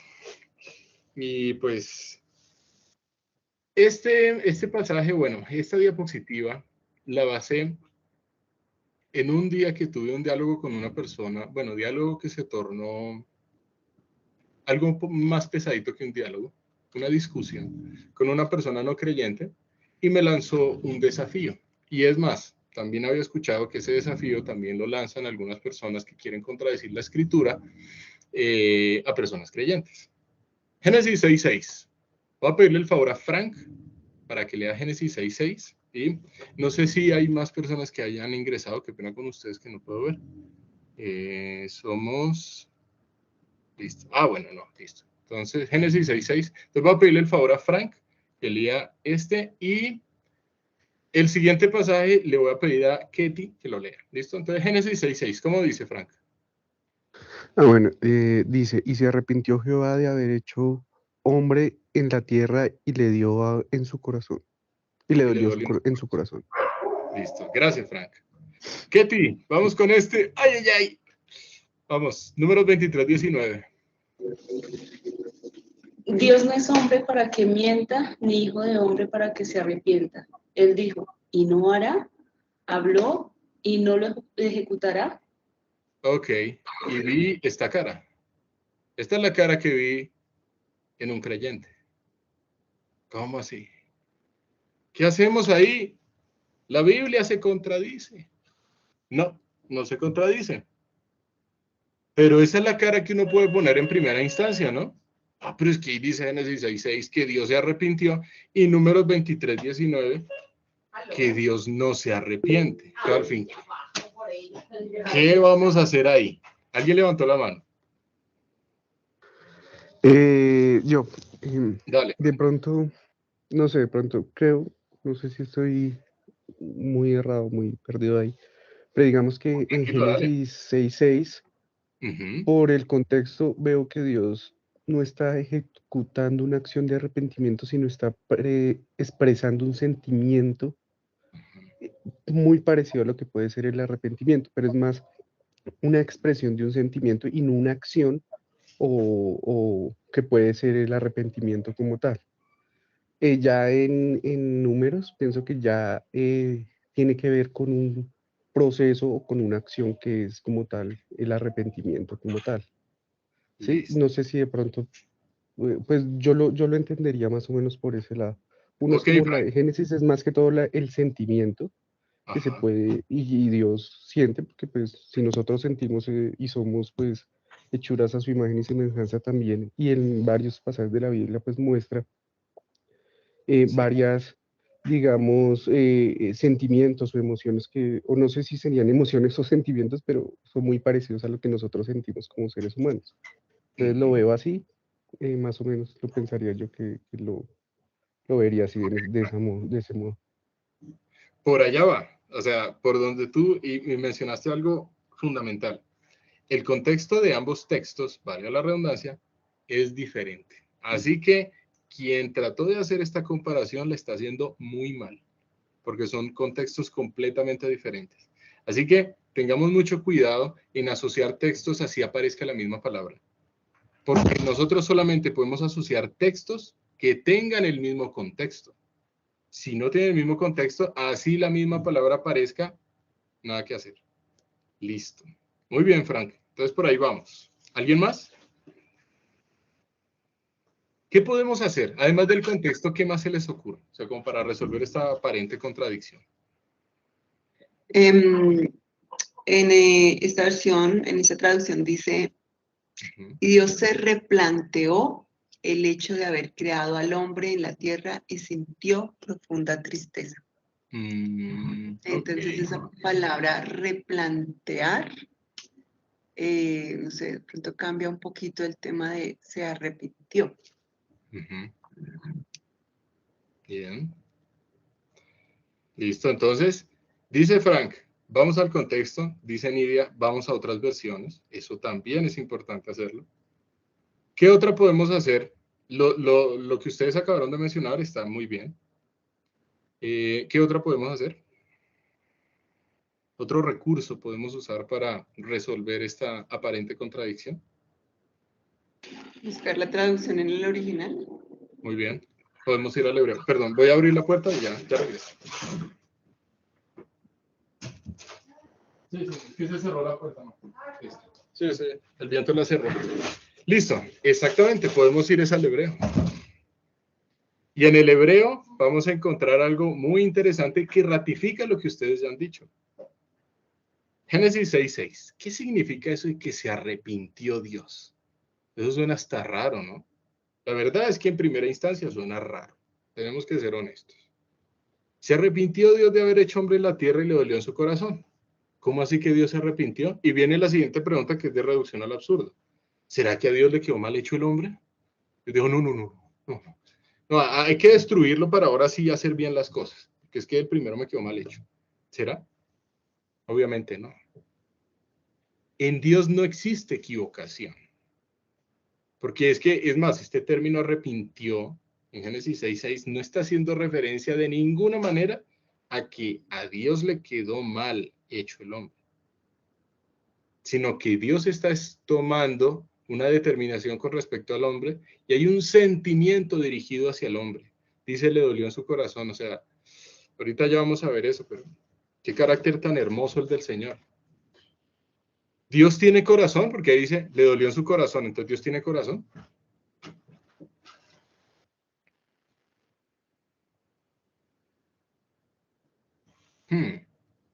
Interesante es que aquí corazón es la misma palabra que se usó antes, que todo el designio del pensamiento del corazón del hombre es de continuo solamente el mal. Es la misma palabra y es lep. Resulta que aquí no se está diciendo que es que Dios tenga corazón como tiene el hombre. Sin embargo, se está ratificando lo que ya vimos en Génesis 1:26, que el hombre está hecho imagen y semejanza de Dios. Y en segunda instancia, es que se está usando una palabra con la cual se describió el estado del ser del hombre. Esa misma palabra se está usando para describir algo respecto a Dios. Entonces eso también se le suele llamar antropomorfismo. Describir con palabras que se usan en un contexto humano algo respecto a Dios, pero solo para entender quién es Dios. La tierra es el estrado de sus pies. Ah, Dios tiene pies. No es en ese sentido. Cuando dice la tierra del estrado de sus pies, no es que Dios calce 40 millones en vez de 40. Eso no es lo que está diciendo. Está usándose un antropomorfismo para entender la posición soberana de Dios en toda su creación. Bueno, en particular en la tierra, pero es la posición soberana de Dios. ¿Ama Dios ejecutar juicio con el hombre? Pues si fuera así, no le dolería en su corazón. Dios estaría feliz. Ay, sí, el hombre me desobedeció, ahora sí lo voy a poder darle duro. Ahora sí. Si fuera así, Dios estaría feliz, pero ahí dice Génesis 6:6 que le dolió en su corazón. O sea que Dios no se complace en estar ejecutando juicio en el hombre. Su voluntad es que todos procedan al arrepentimiento. Todos. Así que, ¿qué es lo que estamos viendo aquí en Génesis 6:6? Ese carácter profundamente amoroso de Dios. A Dios no le gusta que el hombre esté yendo en contra de su voluntad. A Dios le duele que el hombre vaya en contra de su voluntad. Vamos entonces ahora a estudiar qué es eso de arrepintió. Lo que pongo aquí a la izquierda es en el hebreo la palabra arrepintió, Génesis 6:6. Ahorita voy a poner aquí a la derecha en hebreo la palabra arrepintió, o bueno, para que se arrepienta, en Números 23:19. Entonces, Génesis 6:6. La traducción literal de este término que es Jinahem, es lo sintió. Ahí no está diciendo que a Dios le quedó mal hecho el hombre, de ninguna forma. Dios no está echando marcha atrás, porque recordemos Génesis 1:31, y vio Dios todo lo que había hecho y aquí que era bueno en gran manera. A Dios le quedó perfecto. Nada que añadirle, nada que quitarle. Así que si algo pasó aquí no es porque Dios se equivocó, sino porque Dios al hombre en su soberanía, Dios le dio al hombre la capacidad de aceptar o rechazar lo que Dios dice. Y el punto es que el hombre, en su voluntad obstinada, decidió ir en contra del propósito de Dios. Cuando aquí dice lo sintió, procede la palabra en hebreo naham. ¿Listo? Vamos a ver por qué esta palabra es importante. Ahora sí, esto que está aquí a la derecha es de Números 23:19. En Números 23:19 aparece Yit Neham. Yo pronuncio la palabra en hebreo para que ustedes tomen nota y vayan y corroboren, porque a mí me gusta mucho la cultura de los bereanos. No me crean porque yo lo digo, créanlo porque está en el texto. Esa es siempre la cultura que a mí me fascina, siempre estar como incentivando. El hecho de que ustedes siempre deben ser críticos a la hora de entrar a estudiar la escritura y solamente aceptar lo que dice la escritura.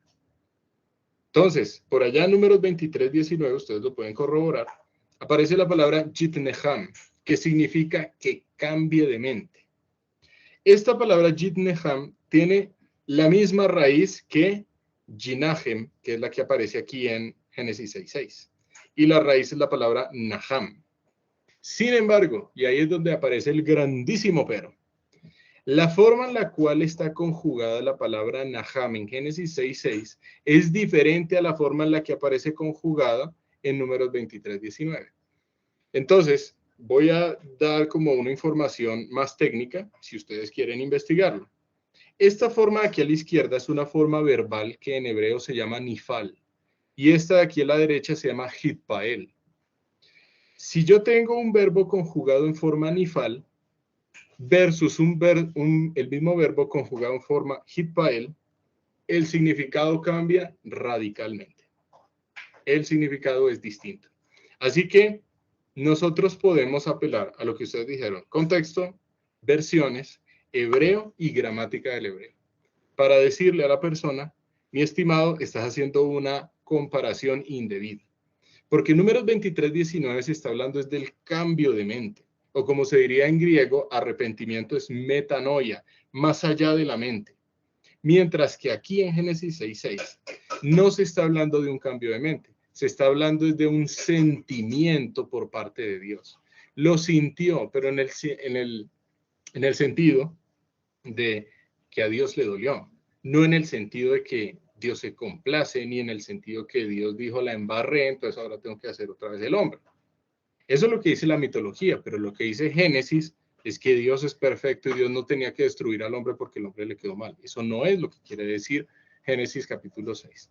Entonces quería traer a colación esta aparente contradicción para que cuando ustedes se topen con una, no se preocupen. Hay muchas herramientas que ustedes pueden usar para resolverla. Entonces, cuando ustedes se topen con una aparente contradicción, yo les invito: emociónense, porque la aparente contradicción les está diciendo que hay algo que no se está entendiendo bien. ¿Eso es? Entonces debemos emocionarnos. Oye, esto se contradice con esto. Ah, entonces yo no estoy entendiendo bien. Bueno, vamos a ver cómo se resuelve esto. Y listo. Génesis 6:7. Voy a pedirle a Nidia que lea este pasaje. Y dijo Jehová: raeré de sobre la faz de la tierra a los hombres que he creado, desde el hombre hasta la bestia y hasta el reptil y las aves del cielo, pues me arrepiento de haberlos creado, de haberlos hecho. Ok. Gracias, Nidia. Entonces, primera pregunta: ¿qué va a hacer Dios? Ahora sí. Dijo Dios: la determinación serán sus días 120 años. ¿Y ahora qué va a hacer? Génesis 6:7. ¿Qué es la acción que va a ejecutar Dios?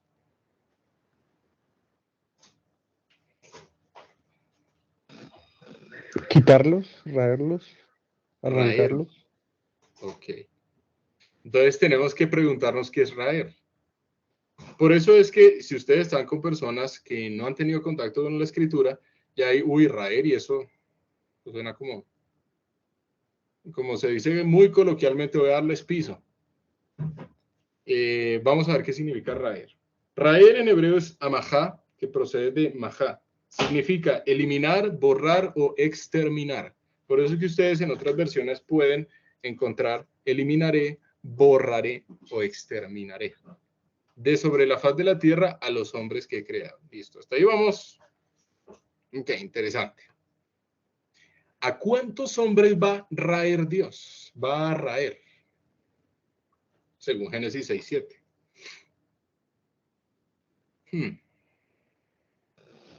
¿A los que ha creado? A los ¿A que todos ha los que ha creado, creado? muy bien. Esa es la respuesta. ¿Noé fue creado por Dios?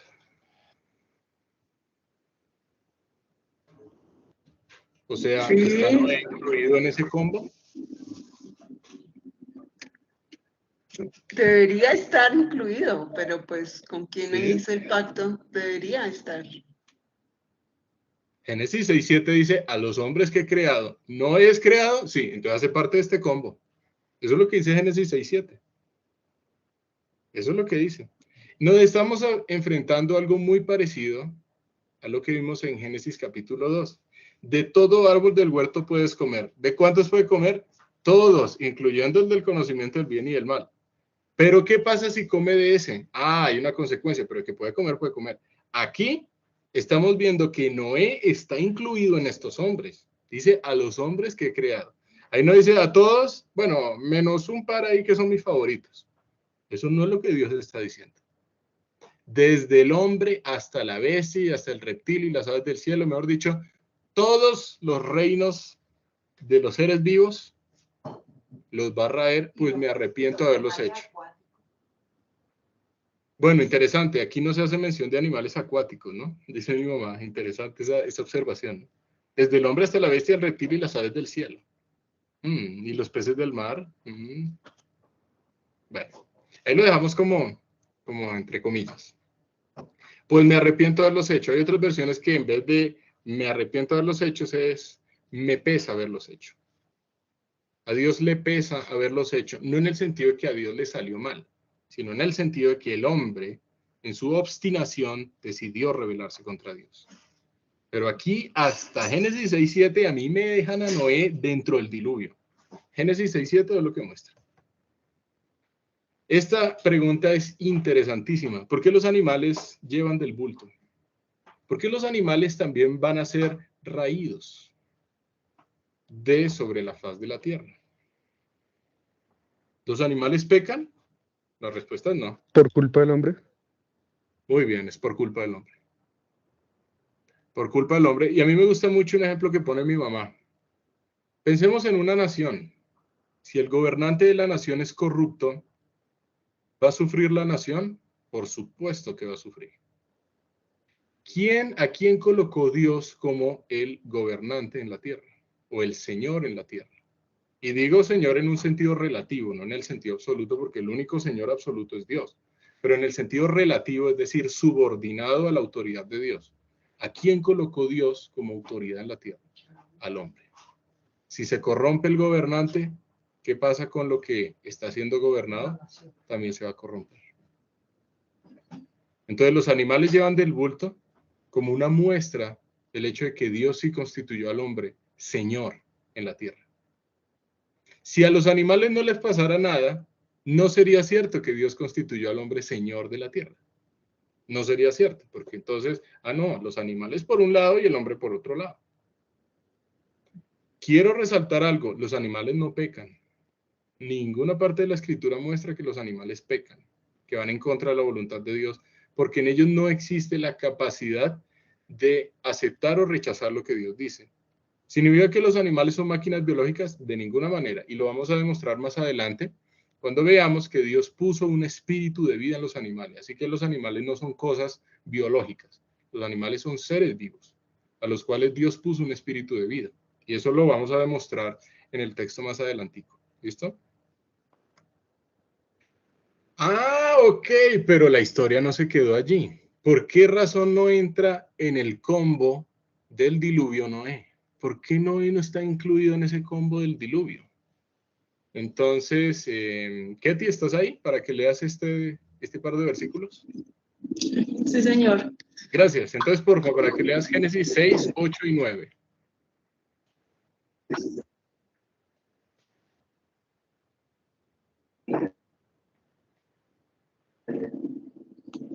Estas son las generaciones de Noé. Noé, varón justo, era perfecto en sus generaciones. Con Dios caminó Noé. Listo. Y ven, ¿puedes volver a reiterar el primer renglón? Pero, después del pero. Pero Noé halló gracia ante los ojos de Jehová. Muy bien. Gracias, Ketty. ¿Qué función tiene esa palabra pero? Aquí, en este contexto. ¿Qué función tiene eso? Pero Noé halló gracia ante los ojos de Jehová. Contrastar. Contraste. O sea que Noé sí debía estar en el combo de Génesis 6:7. Solo que con él ocurrió algo. Él halló gracia ante los ojos de Jehová. Si Noé no estuviera incluido en el combo de Génesis 6:7, no tendría sentido que aquí se dijera que él halló gracia. No tendría ningún sentido la gracia aquí. Si él era merecedor también del juicio. Como él era merecedor del juicio, eso es lo que le da sentido a la gracia. ¿Sí es claro esta afirmación?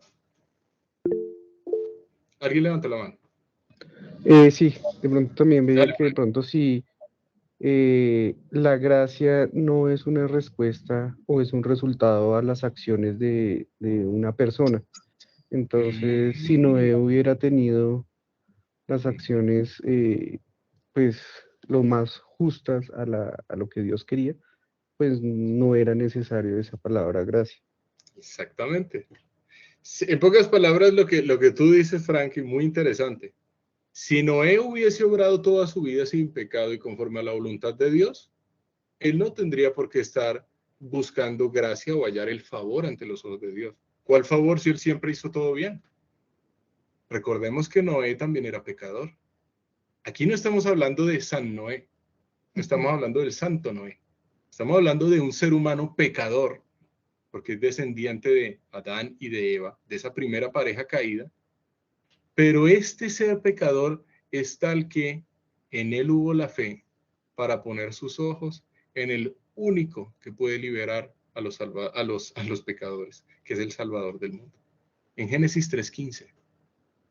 Entonces, con esto que tú dices, Frank, si Noé no cayó en el combo del grupo del diluvio, no fue por mérito propio, fue por gracia de Dios. Y esa gracia llegó a Noé mediante la fe de Noé. Mediante la fe, bueno, que Dios regaló a Noé. ¿Qué es la fe? La certeza de lo que se espera, la convicción de lo que no se ve. Hebreos 11:1. Pero eso es con relación a ¿qué? Con relación a Cristo. En definitiva, es con relación a Cristo. Entonces, si es con relación a Cristo, ¿cuál fue la fe que tuvo Noé? El Mesías viene. Y el Mesías viene para liberarme, por tanto yo soy pecador. Y como soy pecador, debo ofrecer sacrificio. Y sacrificio que implique la muerte de un animal, porque habíamos visto que también se puede hablar de un sacrificio que no necesariamente involucre la muerte de un animal. Pero esos no son sacrificios de carácter expiatorio, de lo que vamos a estudiar más adelante en el tabernáculo. Por el momento, Noé halló gracia ante los ojos de Jehová. Esa palabra es preciosa. Gracia. Gracia en hebreo es K-J-E-N, gen. Y gen puede traducirse como favor. Entonces, ¿qué halló Noé? Gracia. ¿Ante quién halló gracia? Ante los ojos de Dios. O sea, ante Dios. ¿Qué es la gracia? La gracia es el favor inmerecido que Dios le otorgó a Noé por su fe en el Mesías. Es un favor inmerecido. Aquí no se trata que Noé fue el que se portó bien toda la vida delante de Dios. Fíjense que aparece con Dios caminó Noé después de que se menciona que él halló gracia ante los ojos de Jehová. Es decir, el caminar con Dios es una consecuencia de la gracia, no es la causa de la gracia. Lo vamos a poner en otros términos. El obedecer a Dios es una consecuencia del ser salvo, no la causa por la cual soy salvo. Porque la causa por la cual cualquier persona es salva es por el Mesías, es por el Cristo. Por nadie más, ni por mérito propio. Aquí estamos hablando de una cochada de pecadores, de los cuales algunos se pusieron de acuerdo con Dios. Y hubo otros que resistieron esa gracia de Dios. La resistieron. Bueno, me estoy metiendo en un terreno frente al cual algunas personas dirían que no es posible resistir a la gracia de Dios. Yo difiero completamente y afirmo que la gracia de Dios sí se puede resistir. Entonces, Noé halló gracia ante los ojos de Jehová. ¿Fue Noé pecador? Y si es pecador, ¿qué es lo que Noé merecía? Vamos a hacer esa pregunta. ¿Qué merece un pecador? Se merece el cielo. La muerte. La muerte, como tú dijiste, Frank. Esa respuesta de que se merece el cielo, créanme que la dicen en el mundo. Creen que porque Dios es amor, entonces todos van a ser salvos. Tan lindo. Eso no es lo que dice la Escritura. Un pecador no merece estar con Dios, merece estar muerto, separado de Dios. Así que el mérito de Noé era el mismo mérito de cualquier descendiente de, por ejemplo, la genealogía de Caín, que cayó en el diluvio, era el mismo. Pero ¿qué pasó? El elemento que trajo la diferencia fue la gracia de Dios. Una gracia frente a la cual Noé no se resistió, la aceptó mediante la fe en el Mesías. ¿Listo? ¿Con qué adjetivo se describe a Noé? Aquí dice, Noé, varón, ¿qué? Justo. Justo. Justo. Me dice, ok. ¿Cómo así justo? O sea, ¿un pecador justo? Porque la palabra justo En hebreo es, ay, ya la busco, aquí la tengo anotada. Ay, se me perdió. Bueno.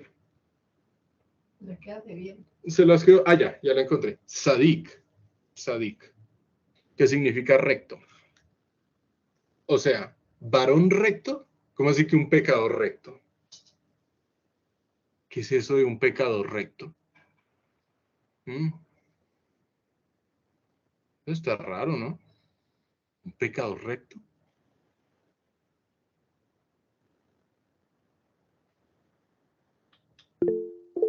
Alguien levantó la mano. Puede ser que eso sea, o digamos que después de que Dios le concedió la gracia a Noé, a partir de ese momento tuvo ese calificativo como justo. Muy bien. O sea, fue justificado delante de Dios. Y este punto es fundamental en el desarrollo de lo que en teología sistemática se llama la soteriología. No tiene nada que ver con el esoterismo, no, sino soteriología es una rama de la teología sistemática que se encarga del estudio de la doctrina de la salvación. Entonces, el estudio de la doctrina de la salvación es tal que esto que acabaste de mencionar, Frank, le fue dado el calificativo de justo, o sea, fue declarado justo, o sea, fue justificado. La justificación es fundamental en entender la obra del Mesías, porque nosotros fuimos justificados. ¿Qué es eso de ser justificado? Justificado significa que soy declarado justo sin merecerlo, mediante como dice un himno hermoso, se llama glorioso intercambio, mediante un glorioso intercambio, en el cual la justicia del Mesías me es imputada por la fe, siendo que el castigo que yo merezco recae sobre el Mesías. Es el intercambio. El proceso de justificación es el proceso a través del cual Dios me declara justo, no por mis méritos, sino por los méritos del Salvador. Entonces, ¿por qué Noé fue declarado justo siendo un pecador? Simplemente porque él puso su confianza, depositó su confianza en el Salvador del mundo, en el único que puede resolver el problema delante de Dios. ¿Y eso cómo se llama? Gracia, porque gracia es el favor inmerecido que Dios le da al hombre. Y esa gracia siempre tenemos que poner nuestros ojos, siempre apuntes a Dios. Favor o gracia. ¿Listo? Más adelante vamos a estudiar gracia desde el griego, pero por el momento lo estamos haciendo desde el hebreo. Entonces recordemos que la palabra es K-J-E-N. El ser humano es salvo de la ira de Dios por la gracia de Dios, no por el mérito del ser humano, no por portarse bien. Porque aquí nadie se portó bien, aquí todos somos pecadores. Porque todos pecaron y están destituidos de la gloria de Dios. Porque éramos hijos de ira. Noé también, qué pena, pero Noé también era hijo de ira. El punto es que por gracia, él fue declarado justo, de tal manera que esa ira de Dios sobre Noé recae sobre el Mesías. Y hay un intercambio. ¿Listo? Entonces, Noé, varón justo, era perfecto en sus generaciones. Tamim. ¿Qué significa eso de perfecto en sus generaciones? O sea, tras de que es justo, ahora también es perfecto. ¿Cómo así perfecto en sus generaciones? ¿Qué piensan?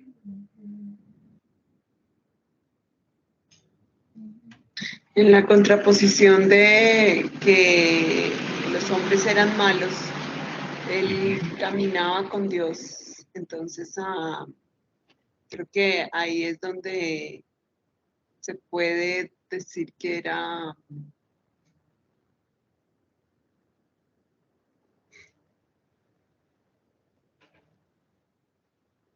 ¿Hola? ¿Te fuiste? Era diferente No, sí. sin tener en cuenta eso. Ok. Diferente, sí. ¿Qué más? De pronto, Uh-huh. lo que dentro de las generaciones, él fue como dice, era perfecto en sus generaciones, como que coincidió con sus generaciones o como que fuese eslabón también, un eslabón dentro de la generación o de la línea que tenía Uh-huh. Dios, digamos, en el plan de salvación con respecto a las generaciones. De pronto pienso que hace como resaltar que él fue, de pronto coincidió y aparte de eso fue importante dentro de sus generaciones al ejecutar esa acción que dice después que caminó con Dios, como lo hacían de pronto o trataban de hacerlo igual los demás integrantes de esa misma generación, de su generación, mejor dicho. Ok, o sea, No, como, no, no, no me sí, refiero a generación que sean del mismo tiempo, ajá, sino pienso que ahí la generación es como todo el eslabón de padre, hijo, nieto, así sucesivamente hasta que se llegó a Jesús. Pienso que de pronto puede ser algo así. ujú, ok. Listo, entonces, aquí voy a buscar este comentario. Cuando dice acerca de las generaciones, estas son las generaciones de Noé. Esa palabra generaciones hace referencia a Toledá. Entonces, Toledá es un término que ya habíamos visto en Génesis capítulo 2, cuando vimos que en Génesis 2 lo que hay es un zoom, es decir, nos explica el autor de forma mucho más detallada cómo fue la creación del hombre. En este caso, Toledot, bueno, en ese caso Toledot significaba no nuevamente el origen, sino qué fue lo que ocurrió con los cielos y la tierra. Cuando aquí se está hablando de las generaciones de Noé, es que se nos va a introducir la historia de Noé, pero obviamente centrada en Dios. No es Noé por Noé y vamos a adorar a Noé, no, claro que no. Noé como un pecador que fue redimido por Dios, que fue declarado justo, que fue distinto, sobresaliente en medio de las personas que lo rodeaban, como lo dijeron Nidia y Franca ahorita. Y dice, con Dios caminó Noé. Esa expresión con Dios caminó es una expresión similar a la que encontramos con Enoc, que fue llevado por Dios. Cuando ahí dice caminar, no está refiriéndose a dar pasos, está refiriéndose a la toma de decisiones. La voluntad de Noé se alineaba con la voluntad de Dios. Ese es el punto interesante. Entonces, voy a leer este comentario. Dice, Noé practicó la justicia, la obediencia y la comunión íntima con Dios, aunque vivió en medio de una generación de personas corruptas, violentas y desobedientes a la revelación de Dios. Noé formaba parte de una asombrosa minoría, pues solo él y su familia seguían los caminos de Dios. Eso es lo que dice aquí. Solo que esa última parte sí la podemos poner en juicio, en tela de juicio. Recordemos que no hay comentario infalible. La única infalible es la Biblia. Porque aquí dice el autor de este comentario que la familia de Noé era creyente. ¿Será que es así? Porque más adelante, cuando estudiemos ligeramente la borrachera que él se pegó después del diluvio, va a haber uno que hizo algo muy tenaz, que eso no corresponde con el fruto de una persona creyente. Es decir, no podemos asegurar que fue o no fue creyente Cam, porque digamos, la Biblia no nos permite saber si la persona fue condenada o no. Eso es algo de lo que no se nos da información. La Biblia nos da información de muy pocas personas, de las cuales sí podemos asegurar categóricamente que va a ser condenado.